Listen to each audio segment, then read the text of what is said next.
Perfect. That's what I told my daughter-in-law, Imani, the moment she announced that 25 of her relatives would be coming over to my house for Christmas dinner.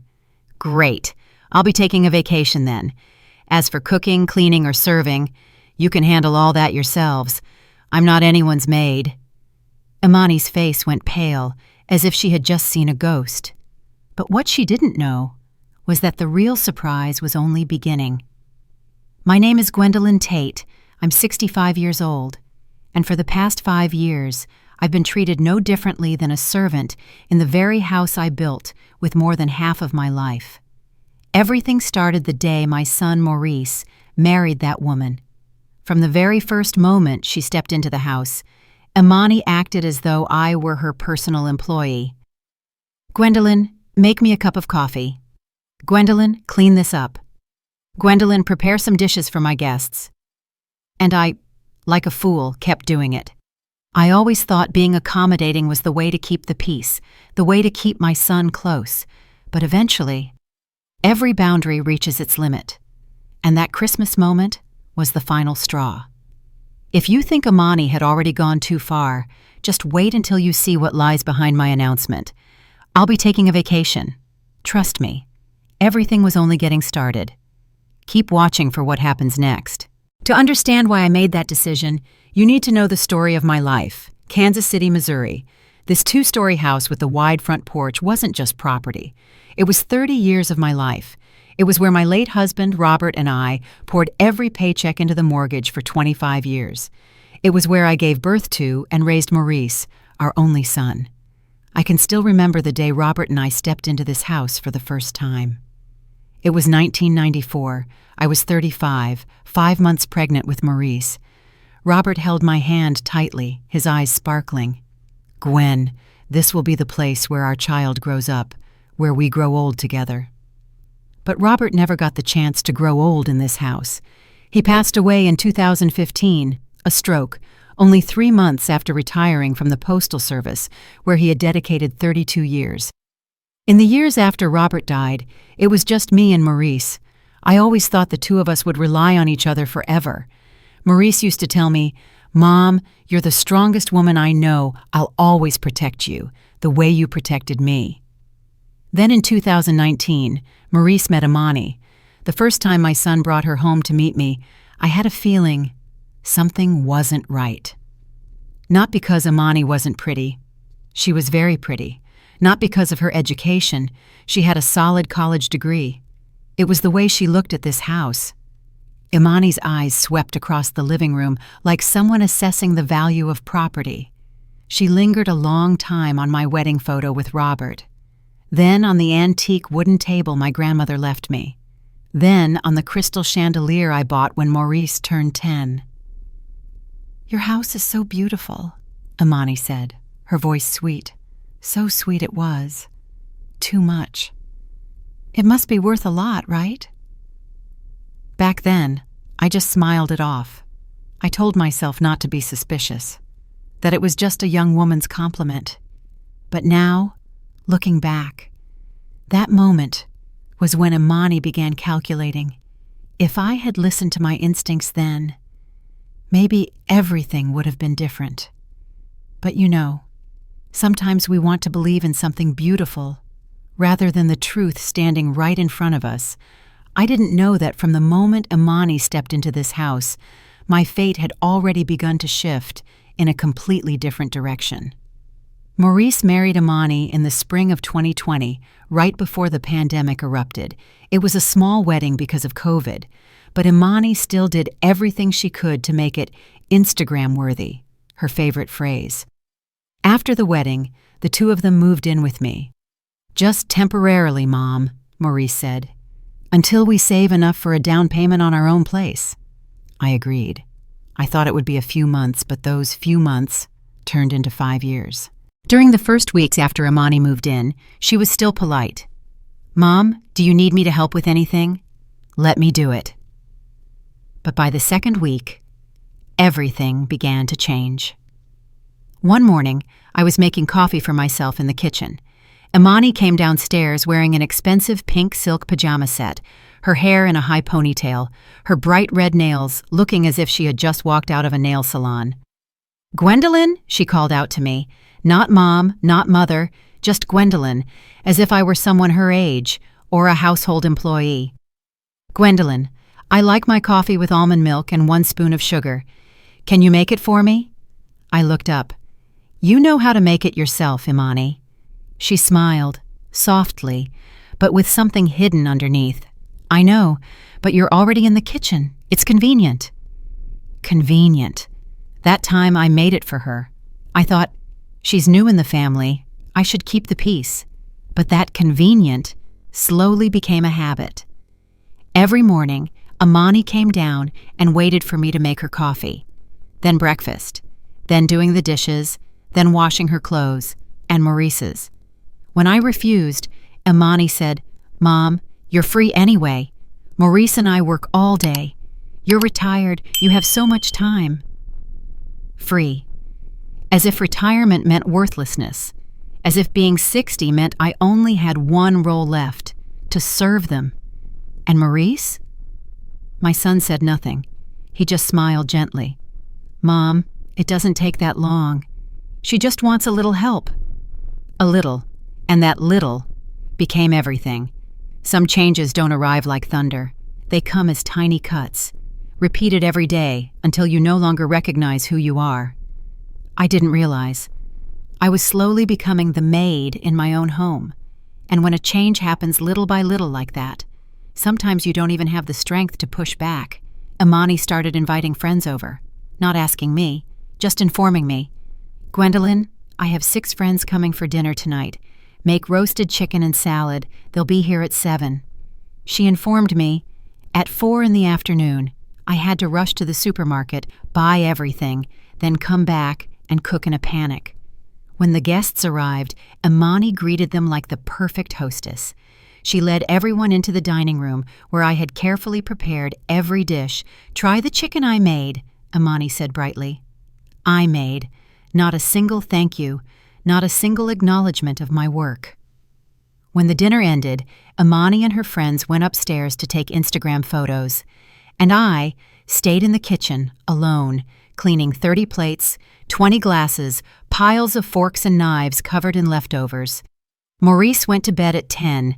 He said he was tired after a long day at his logistics job. I cleaned until midnight, and that was just one of hundreds of nights like that. There is one memory that still aches in my chest whenever I think about it. Maurice's 31st birthday, July 15th, 2022. I had planned for it 2 weeks ahead. I wanted to make the chocolate cake he had loved since childhood. I wanted to cook Kansas City-style barbecue ribs, the same dish Robert used to make for him every year. But Imani had other plans. "Gwendolyn, I booked Maurice's birthday party at the house. 40 people, mostly my co-workers and friends. You handle the food." 40 people. 5 days' notice. "Imani, you should have asked me first." She looked at me with that fake, innocent expression. "Did you have plans? You're not busy anyway." I prepared that party for 3 days straight, without resting. 5 main dishes, 3 kinds of salad, 50 cupcakes, decorating the entire backyard with lanterns and balloons. On the birthday, the house was packed. Everyone praised, "Imani, you're amazing. Imani, this is perfect. Such a wonderful wife." Imani beamed, took photos with Maurice, then posted on Instagram, "Threw the perfect party for my King Wife Goals party planner." I stood in the kitchen, looking through the window. Maurice was laughing and talking with friends. He looked happy, but he didn't look at me, not even once. By 11 at night, when all the guests had left, I sank to the kitchen floor, leaning against the fridge. My legs were swollen. My hands were covered in small burns from the oven. Maurice walked in to get some water. He saw me sitting on the floor. "Mom, why are you sitting down there? Go get some rest." "How was the party today, son?" "It was great. Mom, Imani did a good job, didn't she?" "Imani did a good job." "Son, today is your birthday. I wanted to—" "What did you want, Mom?" I looked into my son's eyes. the same eyes that once looked at me like I was his hero, eyes that once said, "I love you more than anyone in the world." But now, they were just tired and indifferent. "No, it's nothing. I just want to wish you a happy birthday." Maurice nodded, finished his water, and went upstairs. I sat alone in the kitchen until 2 in the morning. The house felt cold with silence. Only the tick-tock of the wall clock echoed, and for the first time since Robert died, I cried. Last September, everything changed. One Tuesday afternoon, while Imani and Maurice were at work, I was cleaning Maurice's small office upstairs, the room that used to be his childhood bedroom. As I wiped down the desk, a thick stack of documents slid off and scattered across the floor. I bent down, intending to gather them and put everything back in order, but the very first line I saw stopped my breath. Past due balance, $8,240. Past due balance, $8,240. I squinted and read more carefully. A credit card bill. The name on the card, Maurice Tate. But the signature at the bottom was not his. I knew my son's handwriting the way I knew the back of my own hand. I turned to the next page. Another bill, $12,500. Next page, $6,890. My heart started pounding. I sat down on the floor, the stack of files spread across my lap, and read page after page. Bills from Neiman Marcus, Louis Vuitton, Saks Fifth Avenue Tiffany and Company clothes, handbags, jewelry, all purchased under Maurice's name, but I knew Maurice would never buy those things. Then I found a batch of printed emails between Imani and the bank. One email dated March 15th, 2024. Dear Ms. Clark, your application for a personal loan of $25,000 using property collateral has been approved. Please review the attached documents regarding the property located at my home address. Property collateral. Imani had used my house as collateral for a loan. It felt like someone had punched me straight in the chest. I tried to inhale, but even the air felt like it had betrayed me. I kept reading email dated August 7th. A friend of Imani wrote, Imani, girl, how do you keep Maurice from noticing all those shopping bags? Imani replied, LOL, easy. I tell him they're work clothes or gifts from my mom. He's so busy with work he doesn't pay attention. Plus his mom does all the housework, so he never sees the credit card bills. His mom does all the housework, so he never sees the bills. I read that line again. Once, twice, 3 times. Then I saw the worst email, dated September 20th, just 3 weeks earlier. An email between Imani and someone named Gabrielle. Gab, I'm so tired of living in this old house with Maurice's mom. Like, I appreciate that we don't pay rent, but she's always here, always watching. I can't wait till we can convince Maurice to sell it. My realtor brother-in-law says it's worth at least $380,000. We could take that money, pay off my debts, and buy our own place. Just need to wait for the right moment to bring it up to Maurice.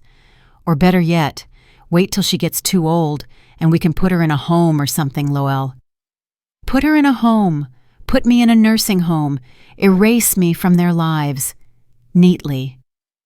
Imani was planning to take my house and throw me away. I sat there on the floor of Maurice's room, surrounded by pages that exposed my daughter-in-law. Afternoon sunlight came through the window, shining directly onto an old family photo on the wall. Me, Robert, and a 14-year-old Maurice smiling brightly beside the Christmas tree. Back then, my boy loved his mother, and I loved him more than anything in the world. But the 33-year-old man he is now, I no longer recognize him. There are moments that draw a clear line between before and after in a person's life. Moments when you realize the person you trusted most is the first to abandon you. From that moment on, I knew I could not stay silent. That night, I didn't sleep. I lay staring at the ceiling, listening to Imani and Maurice laughing through the thin wall. At 2 in the morning, I jolted upright. I went downstairs, turned on the kitchen light, and sat at the old wooden table, the one Robert and I bought back in 1995. I opened my worn-out laptop. I typed, Elder Financial Abuse Lawyer, Kansas City. Instantly, dozens of results appeared. Dozens of stories like mine, elderly people exploited by their own families, I realized. I wasn't alone. The next morning, I called a lawyer named Janet Okoye, a 40-year-old woman who specialized in protecting the rights of older adults. Mrs. Tate, Janet said over the phone, her voice warm but firm. What you described is very serious.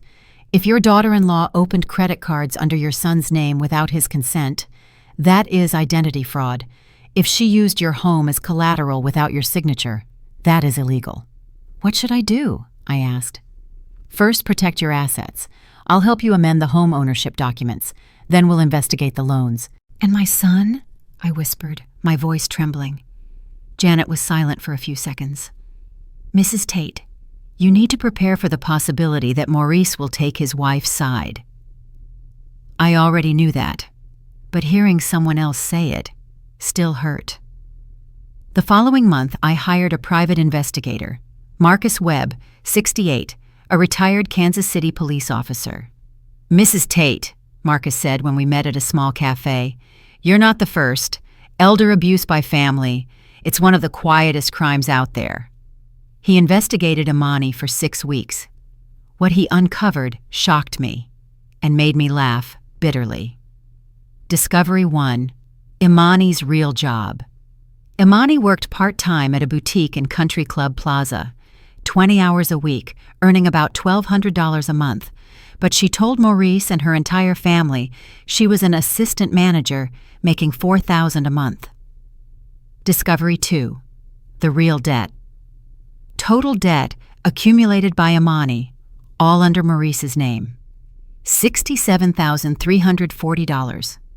Credit cards, $43,200. Personal loan, $25,000, collateralized with my house. Store accounts, $8,140. Discovery 3. Deceiving her family. Imani told them Maurice owned 40% of the logistics company. Truth, he was just an employee. I had significant assets and would leave everything to them. They were investing in real estate. Truth, they were drowning in debt. Discovery 4. Imani's future plan. Marcus found messages between Imani and her sister Kendra. Ken, I just need to hold on for a few more years. Once Gwendolyn is too old to manage the house, Maurice will agree to sell it. Or better, we can get power of attorney and do it ourselves. That house is our ticket out of debt. Our ticket out of debt. A ticket. My house, my and Robert's legacy. The place we spent our entire lives building. To Imani, it was nothing more than a ticket. In early December, I met with Janet again. Mrs. Tate, we've completed all the paperwork, Janet said, sliding a folder toward me. Your house is now protected by a trust. No one can sell or mortgage it without your signature and consent. Even after you pass away, the house will transfer to Maurice, but with the condition that it cannot be sold for 10 years. I understand. Thank you, Janet. Janet looked straight into my eyes, her voice suddenly more serious. But Mrs. Tate, you need to talk to your son. Maurice needs to know what his wife has done. I know, I replied calmly, but it's not time yet. Because I had a better plan. On December 10th, a freezing Tuesday morning, a thin layer of snow covered the front lawn. I was in the kitchen, making a cup of hot tea for myself, no longer coffee for Imani. I had stopped doing that 2 weeks earlier. At first, Imani complained, but when she saw I stayed silent, she had no choice but to make it herself. The kitchen door burst open with a loud bang. Imani stepped in wearing a white faux fur coat, knee-high boots, and sleek, straightened hair, the kind that must have come fresh from a salon, at least a $200 visit. "Gwendolyn," she called, sounding suspiciously cheerful, "I have amazing news." I didn't turn around right away. I took a sip of tea first, then asked, "What news, Imani?" "My family is coming here for Christmas," Imani squealed. "The whole Clark clan. Uncle Everett is flying in from Denver, Kendra from Omaha, Samuel and his wife, Cousin Tanisha from Topeka, A total of 25 people. 25 people. They'll be here on the 23rd, Imani continued, and stay through the 26th. Isn't that wonderful, Mom? I slowly set my cup down, turned around, and looked at Imani. She was grinning, her eyes sparkling like a child receiving a new toy. Did you ask me first? I asked, still calm. Ask what? Imani frowned. This house has plenty of room, and you cook so well everyone's gonna love it. Imani, did you ask whether I'm willing to cook for 25 people? Imani stared at me as if I were saying something very strange. You always cook for our parties. This is just a bigger one. Just a bigger one. I looked at her. This time, really looked. That beautiful, confident face, without a trace of guilt or conscience, and I smiled. Perfect. Imani blinked. Perfect? What do you mean? Perfect means I agree. Her whole face lit up. Really? Oh my gosh, thank you, Mom. I knew you'd understand. I'll send you a list of everyone's favorite dishes. We probably need 3 turkeys, right? And your special chocolate pie. Oh, and you'll need to decorate the whole house, too. I want everything perfect for Instagram photos. I nodded. Perfect. I understand. Great. I'll go tell Maurice.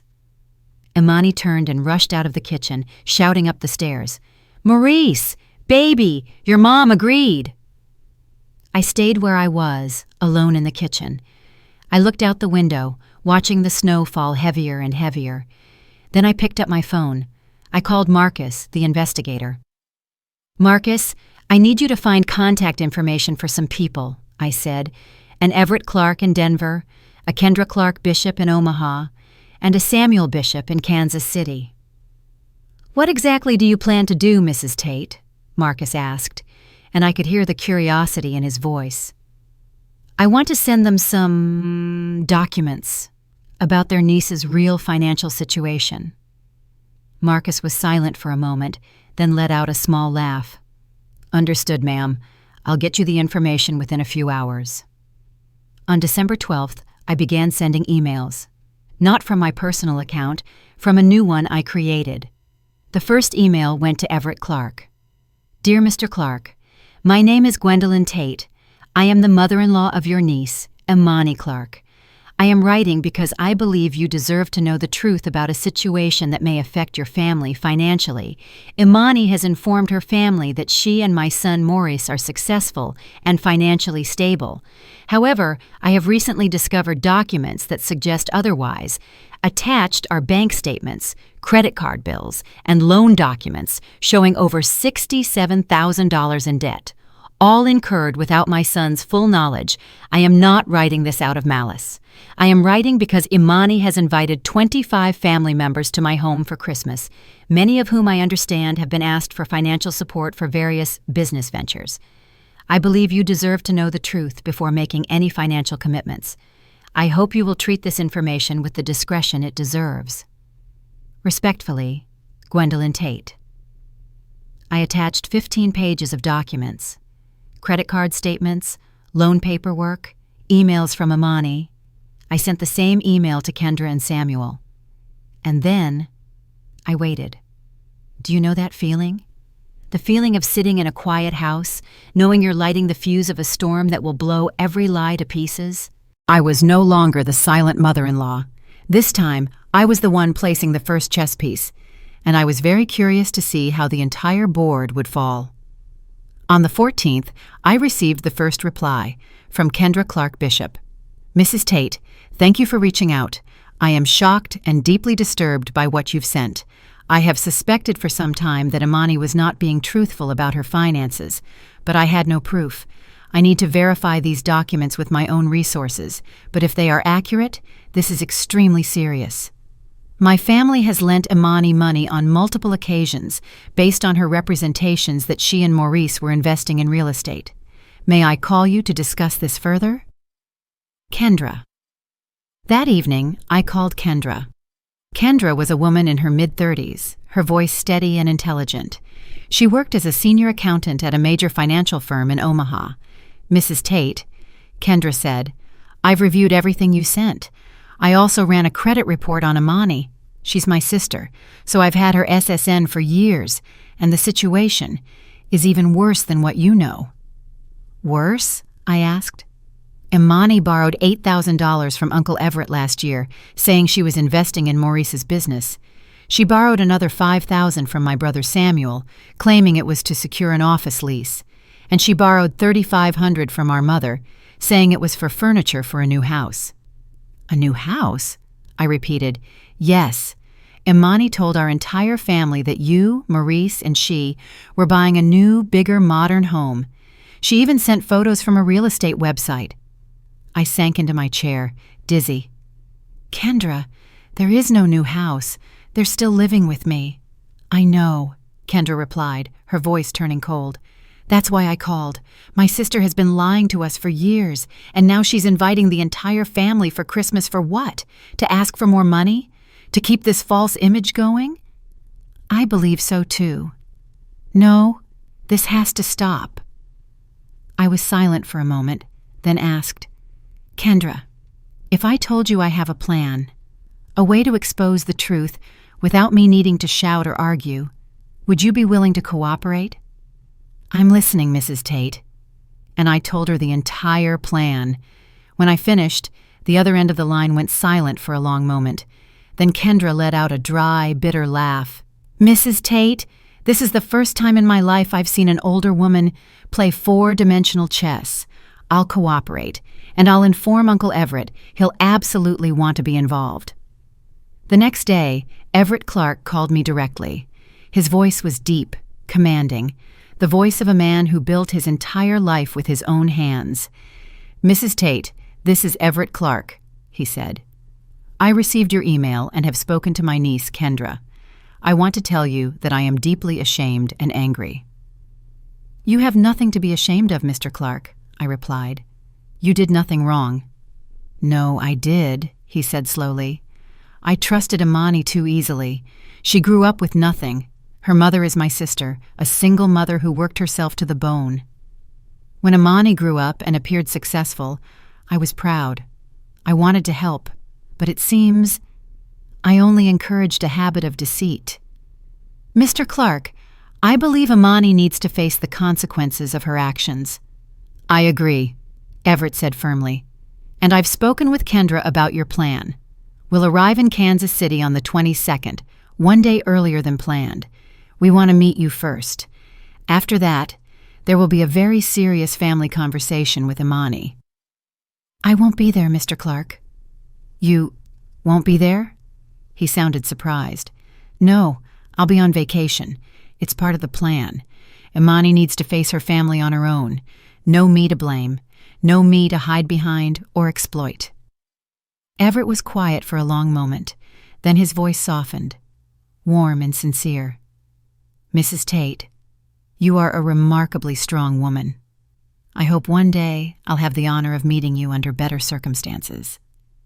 "Thank you, Mr. Clark," I said. "I hope so too." On the morning of December 22nd, I woke up at 5 a.m. Kansas City was in a deep freeze. The temperature was around -7 degrees Celsius. Snow lay thick on the streets, and the streetlights reflected off a thin layer of ice, looking both cold and beautiful. I stood by my bedroom window, looking out at the familiar street. The neighbors' houses were covered in Christmas lights. On the lawn next door stood a small snowman, its red scarf bright against the white background. I remembered the Christmases of the past, when Robert was still alive, when Maurice was still a little boy running around the yard. We used to build snowmen together, hang lights together, bake gingerbread cookies, the whole family laughing in the warm kitchen. And now my house would have a very different Christmas. A Christmas without me. But it was necessary. I packed quietly. One small suitcase, warm clothes, a few books, the old laptop. I walked through every room of the house, slowly, not rushing. The living room, where Robert and I used to watch movies every Friday night. The dining room, where we celebrated New Year's, Christmas, birthdays for decades. The kitchen, the heart of the house, where I had cooked thousands of meals for my husband, for my son, and for the past 5 years. For an ungrateful daughter-in-law, I paused in front of Maurice's childhood bedroom, now his office. I pushed the door open and stepped inside. The bookshelf still held Maurice's sports medals, his school certificates, photos of him on his high school basketball team. On the wall, a large picture still hung. 10-year-old Maurice hugging me tightly, both of us grinning from ear to ear. It was his birthday. I had just made him a basketball-shaped cake. Right beneath the photo, Maurice had written in blue marker, "I love my mom. She is my hero. I love my mom. She is my hero." I gently touched the words. My eyes burned. "My boy," I whispered, "I still love you, but I can't keep living like this. I hope one day you'll understand." At 6 a.m., I went down to the kitchen. I sat at the table and wrote a short letter. "Maurice and Imani, I have decided to leave for my vacation earlier than planned. I will be staying at Lake of the Ozarks until after New Year. The house and everything in it are now your responsibility. I hope you will have a wonderful Christmas with Imani's family. There is not much food in the house. You should go grocery shopping, Mom." I placed the letter on the kitchen table, right under the salt shaker, a place I knew they would see. Then I did one last thing. I opened the refrigerator. One by one, I took everything out. Frozen chicken, vegetables, milk, eggs, all of it. I put them into large bags, carried them down to the garage, and loaded them into the car. I opened the pantry, took all the rice, flour, sugar, spices. Then I went to my bedroom. I opened the cupboard where I kept special dishes and holiday items. The good china, a keepsake from Robert's mother, the linen tablecloths, candles and Christmas decorations. I gathered everything, put them away in the cupboard, then locked my bedroom door. If Imani wanted a perfect Christmas, she would have to create it with her own hands. Around 7 o'clock, the Uber I'd booked arrived. I pulled my suitcase to the door and stood on the threshold for a long moment. 30 years. 30 years of memories inside these 4 walls. But sometimes, to protect what you love, you have to be brave enough to walk away. I closed the door, locked it, stepped down the front steps. The snow was still falling, bitterly cold. But inside, something in me was starting to warm freedom.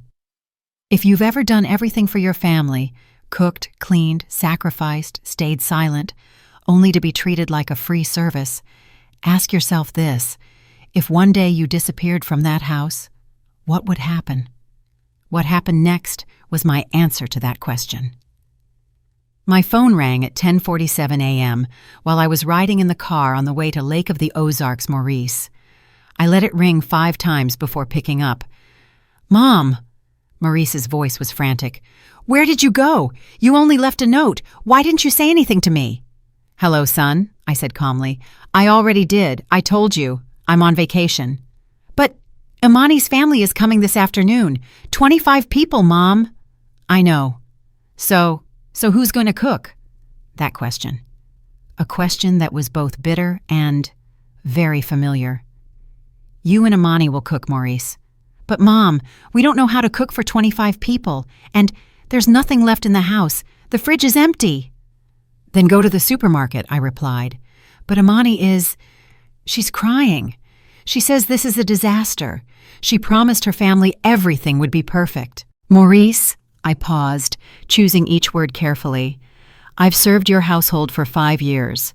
Cooking, cleaning, without a thank you, without being asked if I was okay with it. Today, you and your wife are going to learn to do those things yourselves." "Are you punishing us, Mom?" he asked, his voice breaking. "No," I said. "I'm teaching you." "Teaching what?" "Teaching you the value of what I've done, teaching you the meaning of respect, and teaching Imani that I am not her employee." Maurice went quiet. "Mom, where are you? At least tell me where you are." "I'm somewhere safe. I'll contact you when I'm ready." "What about Christmas? Will you come back to spend Christmas with the family?" "No, son," I said slowly. This year, I'll spend Christmas alone for the first time in 40 years, and maybe that's exactly what I need. I hung up before Maurice could say anything else. Lake of the Ozarks is about a 2.5-hour drive from Kansas City. It's a luxury lakeside resort area, famous for its beautiful scenery and tranquility. I had booked a suite overlooking the lake, a spacious room with a fireplace and a private balcony. $180 a night, expensive for my usual lifestyle, but this time, I knew I deserved it. When I stepped into the room, I stopped at the window. Outside, the lake lay still, the shore blanketed in white snow. No shouting, no one calling, "Gwendolyn, do this. Gwendolyn, clean that." Just peace. For the first time in many years, I felt my heart begin to soften. I opened my suitcase and took out a notebook, the one I'd kept since Robert died, but never had the courage to write in. Today, I opened to the first page, picked up a pen, and began to write. December 22nd, 2024. Today, I left home, not because I am weak, but because I am strong enough to say no. Robert, my love, if you're looking down from above, are you proud of me? I hope you are.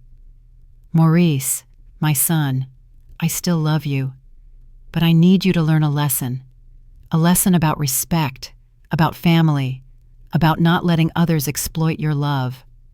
Imani, I don't hate you. I am simply sad for you.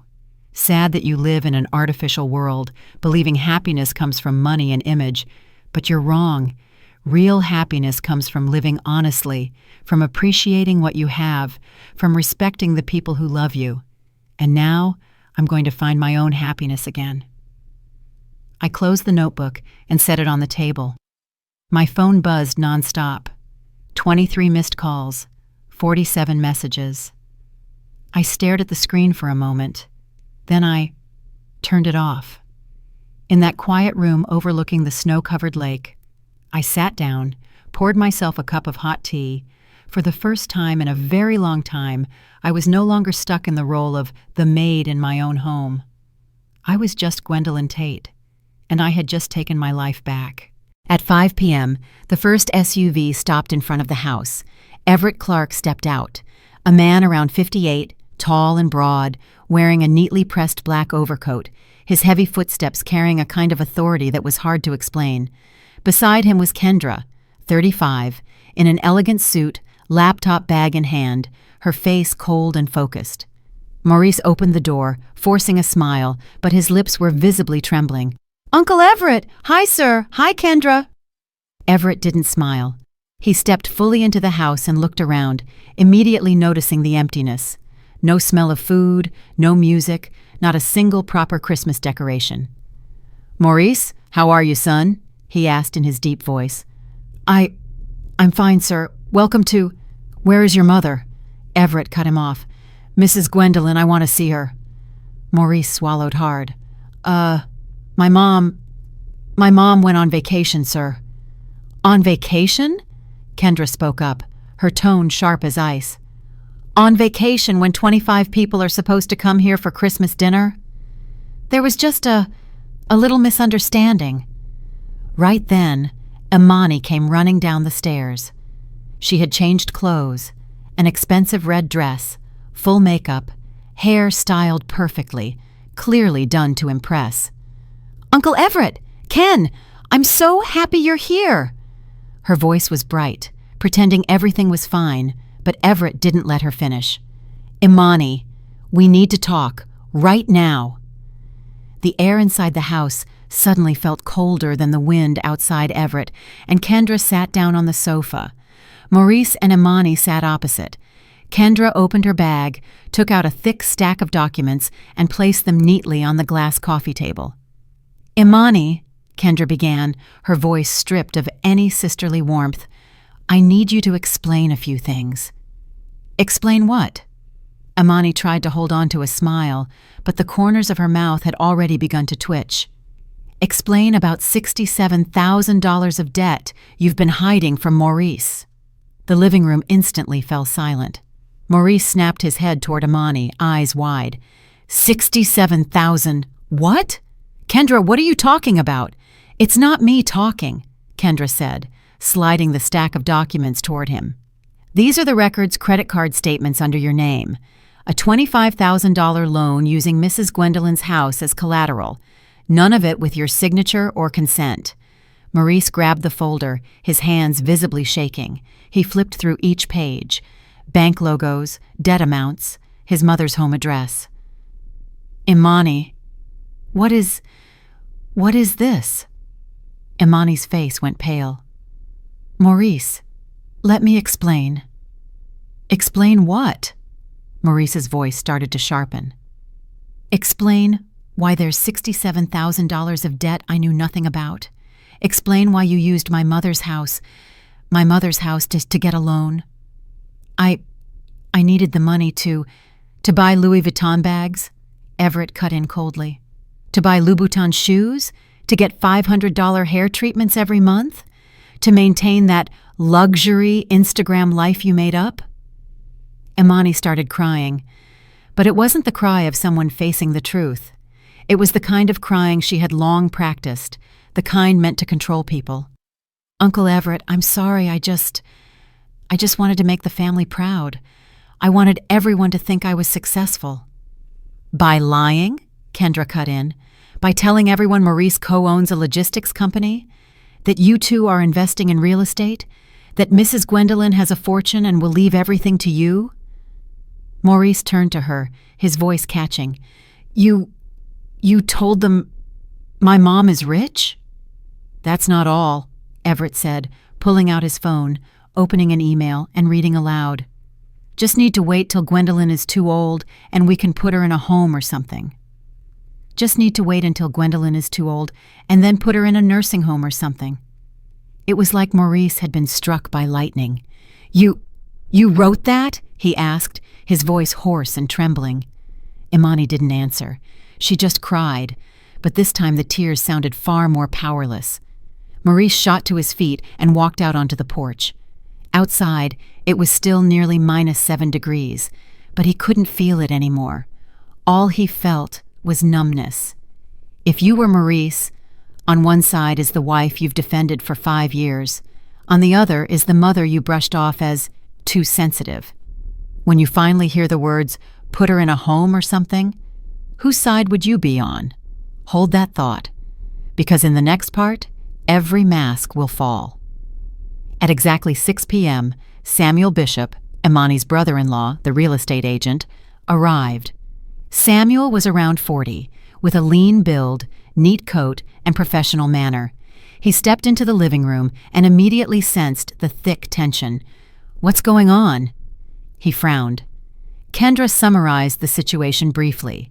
Samuel listened, then simply shook his head, his face heavy with disappointment. Imani, last month you asked me to appraise this house. You said you just wanted to check the property value. Samuel looked directly at her. Now I know what it was really for. Maurice came back in from the porch, his eyes red. You appraised my mother's house? He asked, his voice dry and flat. Maurice, I'm sorry, Samuel said honestly. I didn't know Imani was lying. She told me Mrs. Gwendolyn wanted to know the value of the house to draft. A will. Maurice let out a bitter laugh. A will? My mom is only 65. She's perfectly healthy. She doesn't need to write a will yet. Imani shot to her feet, desperately trying to regain control. Everyone, just listen to me. I know I messed up. I admit it. But I did everything because I wanted our family to live better. I wanted Maurice not to worry about money anymore.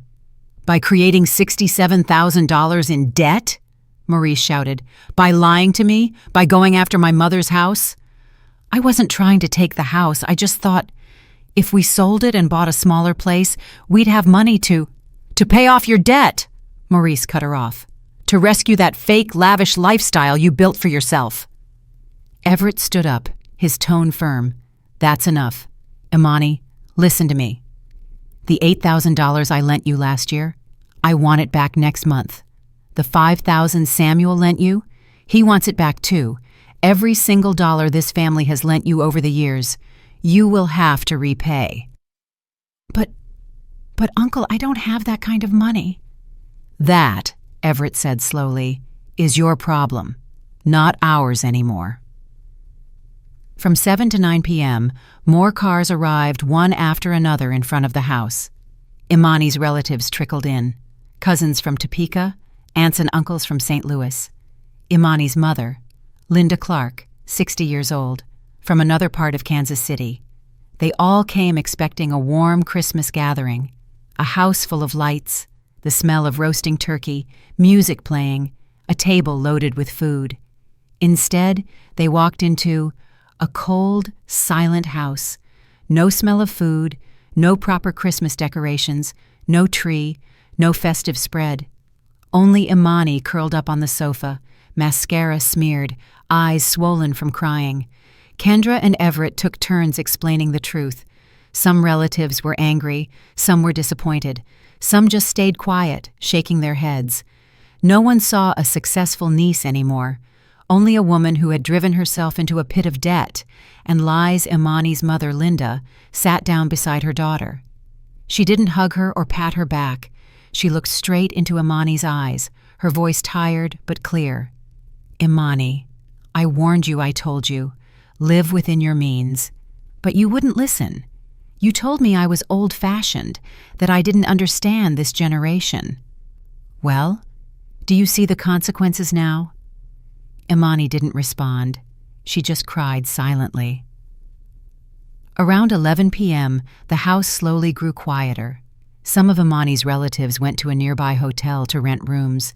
Some stayed, sleeping on sofas and long chairs, trying to get through the night in the suffocating tension. Imani locked herself in the bedroom and never came back out. Maurice sat alone in the living room. Most of the lights were off, leaving only the yellowish glow from the street outside. The shadows of the trees in front of the house stretched across the walls like long, dark streaks. He held his phone. On the screen was a photo of the last message his mother had sent him, before she turned off her phone. "My son, I love you, but you need to learn respect. Respect for me, respect for yourself, and respect for what truly matters in life." His chest ached. His fingers trembled as he typed back, "Mom, I'm sorry, I'm really sorry. I didn't know. I didn't realize how blind and selfish I've been. Please forgive me." He pressed send. The message showed as delivered, but there was no sign it had been read. His mother had turned off her phone, and for the first time in many years, Maurice had to sit alone in his mother's house, face to face with the two things he had always avoided: the truth and his own responsibility. Morning of December 23rd, Kansas City was buried under a skin-cutting cold. Maurice and Imani walked into Costco at 7 a.m., prime hour for desperate people scrambling to pull together a last-minute Christmas dinner. Amid the crashing carts and people yelling across aisles, the couple froze in front of the freezer section. How many turkeys do we need?" Maurice asked, his voice already sounding defeated. Imani burst into tears right there in the aisle. "I don't know. Your mom always handled this." "Then just do what she used to say. 3, buy 3. So they grabbed 3 frozen turkeys, each one as big as a small child, then 50 pounds of potatoes, 10 types of vegetables they had absolutely no idea how to cook, bread, boxed salad, and frozen pizza, just in case. Total bill, $890. Maurice swiped his card, heart pounding. The card went through. But he knew the limit was now blown to pieces. They realized something crucial. Neither of them knew how to cook a turkey. "Google it," Maurice said, almost pleading. Imani searched and found the instructions. Thaw turkey for 24 hours per 5 pounds. She stared at the 20-pound bird. "It needs 24 hours to thaw?" Maurice checked the clock. 10 a.m., dinner at 7 p.m. "We don't have 24 hours. They tried the quick method, thawing in cold water. 3 hours passed. The turkey was still as hard as granite. Maurice shoved a half-frozen turkey into the oven. The result? Outside, burned black as charcoal. Inside, still solid ice. Imani attempted mashed potatoes using a YouTube tutorial, but she forgot the milk. The potatoes were dry as chalk dust vegetables, boiled into mush. Salad? Thankfully, it was prepackaged. At 6 p.m., 1 hour before dinner, Maurice slid to the kitchen floor, leaning against the fridge. Imani, we've failed. Imani sat beside him, mascara smeared like a tragic movie scene. I know. The doorbell rang. Family had begun to arrive. 25 people sat around a makeshift table, a Frankenstein assembly of smaller tables pushed together, covered with paper towels instead of cloth. No candles, no decorations, no festive feeling, just chaotic food dumped on paper plates. Maurice brought out the turkey, charred on one side, raw on the other. A little cousin whispered, is this edible? Maurice forced a smile. Probably. Yeah. But knives couldn't cut through it. The meat was hard as stone. Finally, the entire group ate frozen pizzas. 25 people eating pizza on Christmas Eve. No one said a word. The air was thick enough to choke on Tanisha. The Instagram-obsessed cousin leaned over and whispered, Imani, aren't you taking pictures for Instagram? Imani looked around, at the paper plates, the pizza, the burnt turkey, at the disappointment on everyone's faces. No pictures. For the first time in her life, Imani had nothing to post on Instagram. Maurice dozed on the sofa. Imani had locked the bedroom door, refusing to talk. 2 a.m., a sound in the kitchen. Maurice went downstairs. He found Linda, Imani's mother, sitting under the warm yellow light, sipping tea. You can't sleep? Maurice asked. No, son, too much on my mind. He sat down. Do you hate me? Linda looked at Maurice, eyes tired and sad, but not angry. I don't hate you. I'm just disappointed. Disappointed about what? Disappointed that you let yourself be led around. Disappointed that you forgot the woman who raised you. Maurice's eyes reddened. You mean my mother? Yes, your mother, Mrs. Gwendolyn, is a remarkable woman. She raised you alone after your father died. She worked her whole life to give you everything. And how did you treat her, Maurice? Maurice bowed his head. Tears hit the table. I'm a terrible son. No, you're not terrible, Linda said softly but firmly. You're just lost, and people who are lost can still find their way back. But my mom won't speak to me. Then you need to prove yourself not with words, but with actions. Maurice didn't answer, but in that silent moment, something inside him began to shift. At Lake of the Ozarks, I sat by the fireplace inside my suite. Outside, snow was falling lightly over the lake. Peaceful. Still. I had turned my phone back on. I couldn't keep it off forever. There were 127 unread messages. I scrolled through them. Most were from Maurice. Mom, I'm sorry. Mom, please pick up. Mom, I need to talk to you. Mom, everything has gone wrong. I finally understand what you did. I didn't reply. It wasn't time yet, but there was another message from a number I didn't recognize. Mrs. Tate, this is Linda Clark, Imani's mother. I want to tell you that I am deeply sorry. I didn't know my daughter treated you that way. You deserve so much better. If possible, I would really like to speak with you. Linda Clark. I remembered meeting her a few times, a humble woman working at the post office, just like Robert. I replied, Thank you, Mrs. Clark. I know you did your best with your daughter. None of this is your fault. Her response came immediately. Thank you for understanding. Do you plan to come home soon? Maurice is very remorseful. I thought for a moment, then typed, I will return, but not yet. Some lessons need time to sink in. On Christmas morning, I woke up at 7 a.m. I put on a warm sweater and boots, then went down to the resort lobby. They had a Christmas brunch, I sat alone by the window, looking out at the lake, eating eggs Benedict and drinking good coffee. At the next table, another elderly woman, perhaps around 70, was also sitting alone. "Merry Christmas, honey," she said to me. "Merry Christmas," I replied. "Are you having Christmas on your own too?" "Yes." She nodded, understanding. "So am I. My husband passed away last year. My kids wanted me to come to their place, but I needed some space this year." "I understand." We sat in silence for a moment. Then she said, "But you know what? Having Christmas by yourself isn't so bad. I'm learning how to love myself." "I'm learning too," I said. We clinked our coffee cups together. Two older women, spending Christmas alone, yet not lonely, because sometimes loving yourself is the bravest thing you can do. On December 28th, Attorney Janet called me. "Mrs. Tate, I have news. Maurice came to my office yesterday." I tightened my grip on the phone.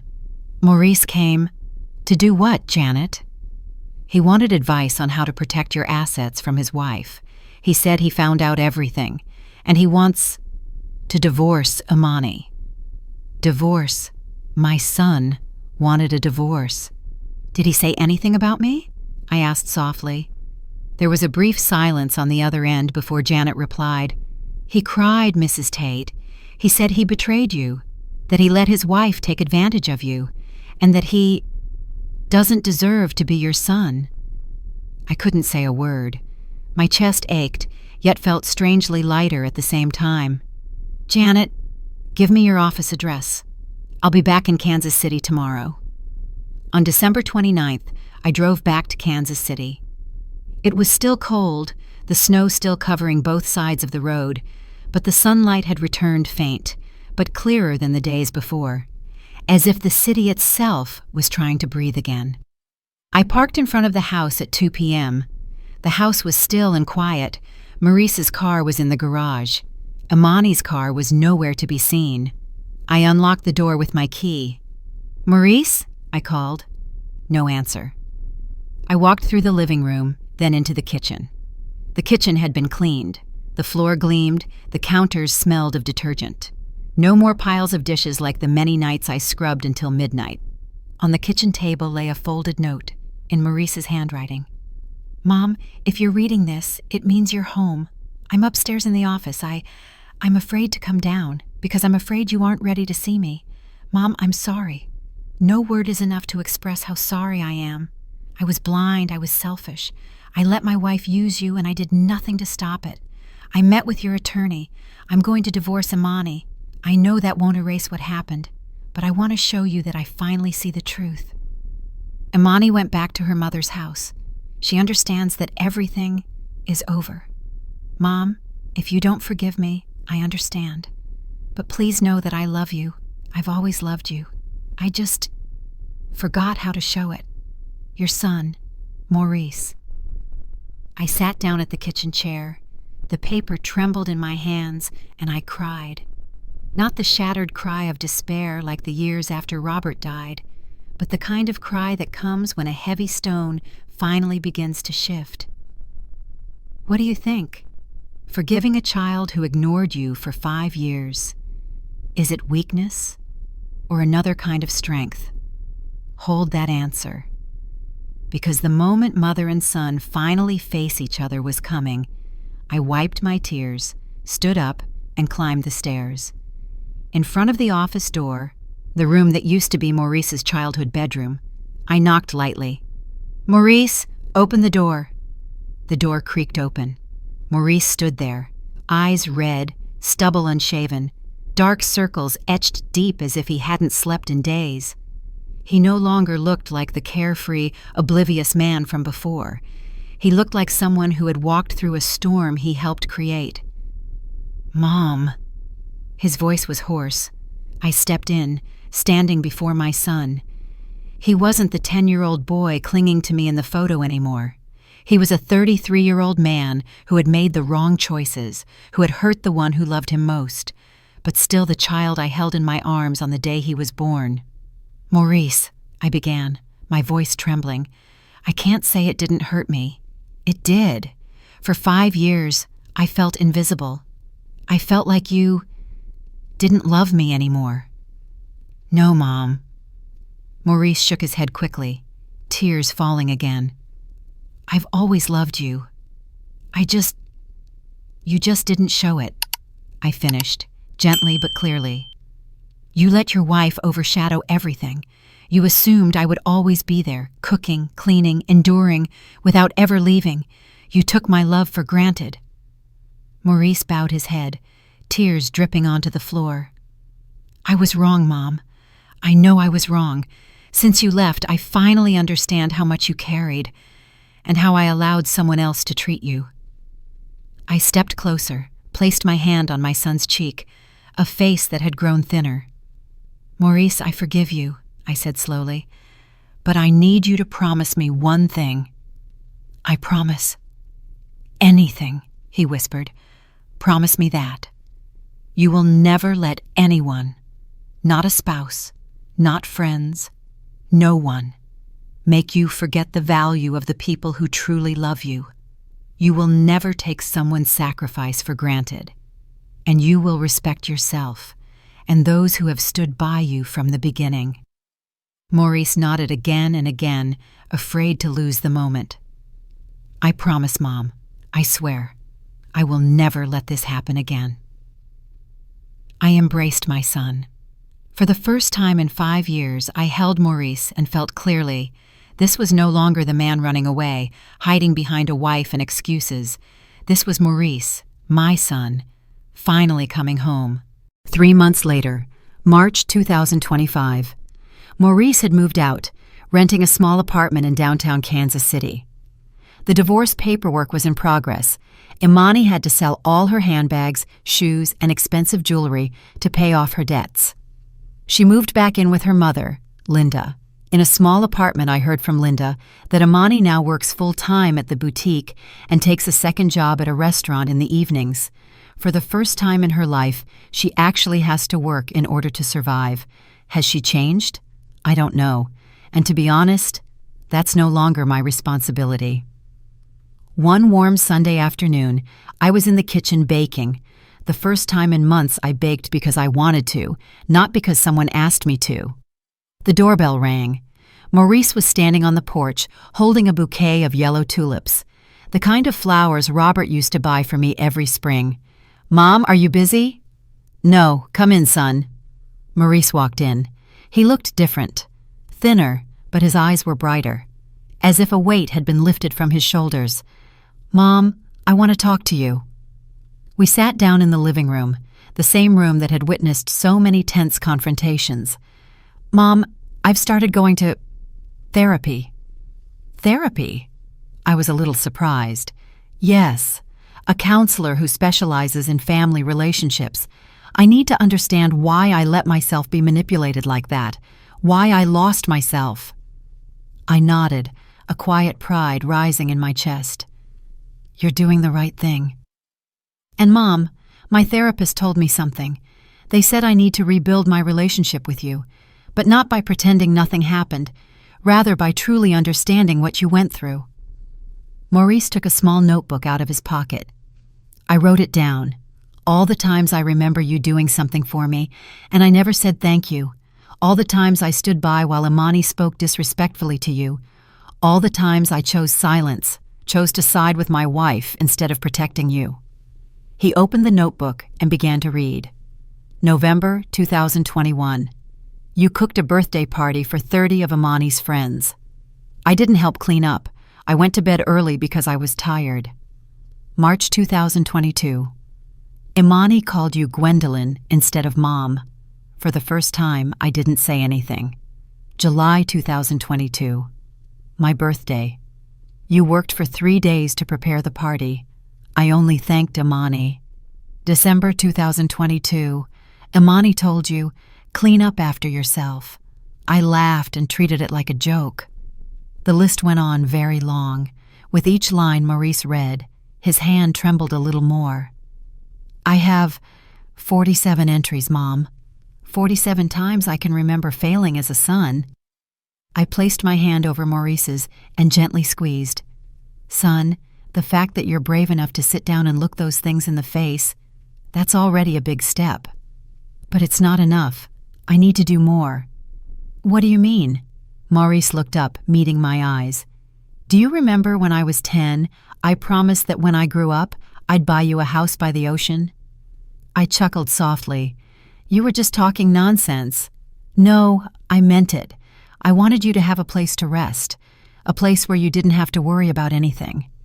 Maurice!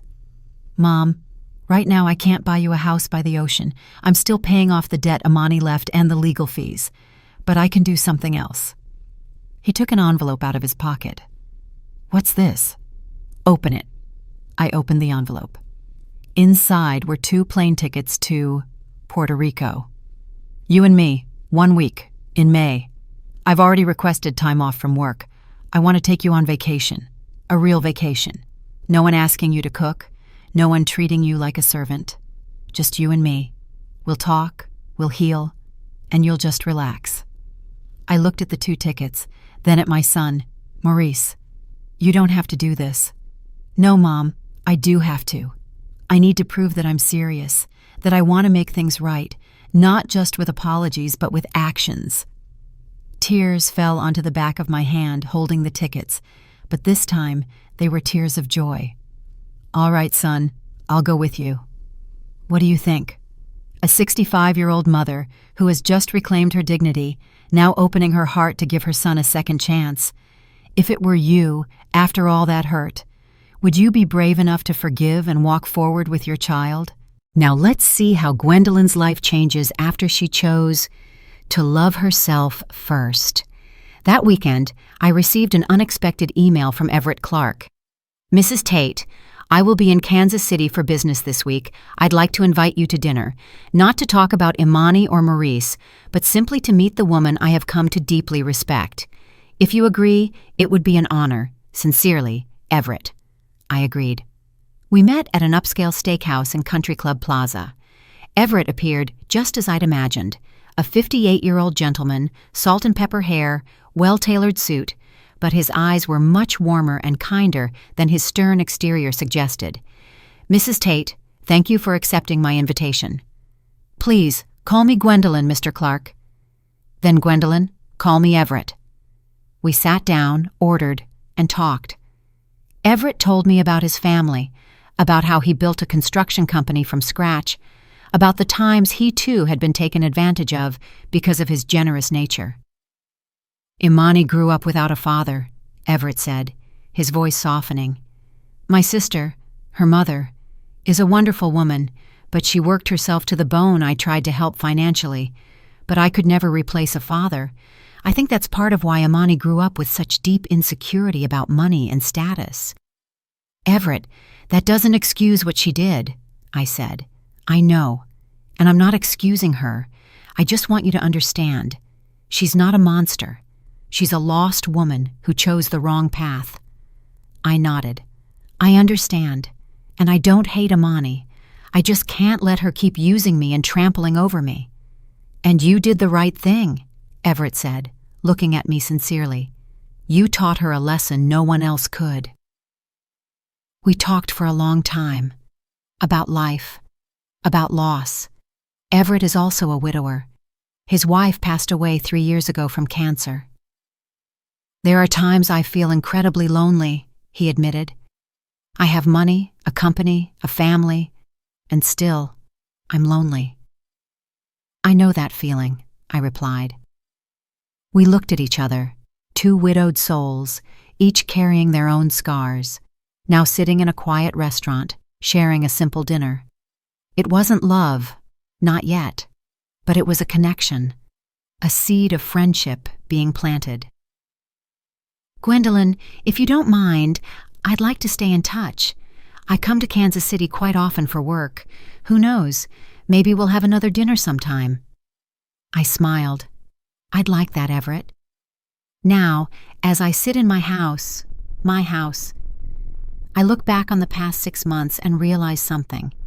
Sometimes to protect yourself, you have to accept losing what you thought mattered most. I used to think keeping Maurice close at any cost was the most important thing, but it turns out what mattered more was keeping my own dignity.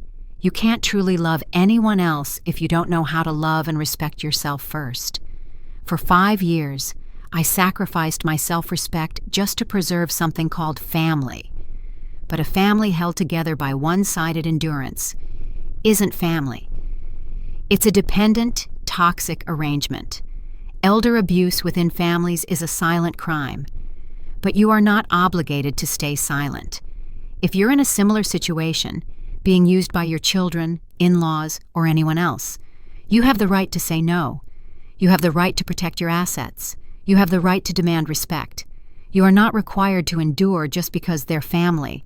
And above all, never lose yourself for anyone. Maurice is now learning how to become a better man, not because I forced him, but because he has seen the cost of turning his back on the people who truly love him. Imani is learning how to live in reality, not in illusion. And me, I'm learning to love myself. At 65, I'm starting over, not with a period, but with a new chapter. That night, I sat on the porch, holding a cup of hot tea. The snow had melted. Spring was drawing near. My phone buzzed. A message from Maurice. "Mom, today I cooked my first pasta dish that didn't burn. It sounds small, but I wanted you to know. I'm learning to stand on my own 2 feet. Love you." I laughed, typing back, "I'm proud of you. Keep going. Love you." Then I lifted my head and looked up at the night sky. The stars sparkled like steady, calm heartbeats. "Robert," I whispered, "do you see? We raised a good son. He just got lost for a while. Now he's finding his way back." A gentle breeze passed by, warmer than usual, as if Robert were answering. "You should be proud of yourself, too. You finally stood up for you." I took a sip of tea and looked around the house that had finally returned to its true meaning, no longer a free hotel, no longer a place for people to exploit, but my gift, my home, my legacy. And this time, no one, whoever they are, will be able to take that away from me. If Gwendolyn's story touched you, if you've ever seen yourself in her silent tears, stay with this channel. Every week, I'll share stories about people who seemed buried under injustice, betrayed by their own families, dismissed and disrespected, but who rose up to reclaim their voice and their worth. Hit subscribe and turn on the notifications so you don't miss the next journeys. Who knows? One day, it might be your story that gets told.